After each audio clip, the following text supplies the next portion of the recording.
The objective of this video series is for us to, inshallah ta'ala, reflect and to become better human beings in this month of Ramadan, inshallah. Bismillahir Rahmanir Rahim, nahmaduhu wa nusalli wa nusallim ala rasulihil kareem amma ba'd.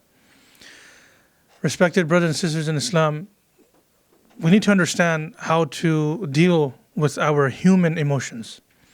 What I mean by that is, when Rasulullah ﷺ said to control your anger, he did not intend to say, don't get angry. What he intended to say was, don't practice out what you want to do in that rage of anger. It's natural to get angry. And anger is one example I'm giving, and there are many other examples of just the different emotions that you and I feel, right? Islam does not say it is haram to experience those natural emotions. However, it is impermissible to carry out actions based on those emotions, of course, if it's haram, right? This reminds me of an incident when Umar radiallahu ta'ala anhu was tested and he became angry. So a fellow sahabi or a tabi'i, Allah knows best, recited a part of the verse of the Quran to remind him. And after hearing that, after listening to that principle of the Quran, we find that Umar radiallahu ta'ala anhu immediately calmed down, and he was then able to address the situation the way he needed to. That principle of the Quran, Allah subhanahu wa ta'ala says, وَلْيَعْفُوا وَلْيَسْفَحُوا أَلَا تُحِبُّونَ أَن يَغْفِرَ اللَّهُ لَكُمْ. Allah subhanahu wa ta'ala is saying is, وَلْيَعْفُوا وَلْيَسْفَحُوا. In other words, forgive and have forbearance.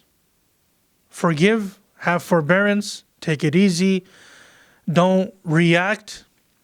And then immediately after that, Allah subhanahu wa ta'ala is asking the question, أَلَا تُحِبُّونَ أَن يَغْفِرَ اللَّهُ لَكُمْ. Wouldn't you like that Allah subhanahu wa ta'ala would forgive you? And the answer is yes, of course. So in other words, Allah subhanahu wa ta'ala is indirectly telling us that, O believer, learn to forgive so that you can be forgiven by Allah. One way of looking at it, right? Learn to forgive so that you can be forgiven by Allah subhanahu wa ta'ala. Or how I personally try to live my life, and I'm using the word try because it's easier said than done, is I try to forgive others so that Allah can be forgiving towards me on the Day of Judgment. I try not to get angry towards others so that Allah subhanahu wa ta'ala does not show His anger towards me on the Day of Judgment, and the list goes on.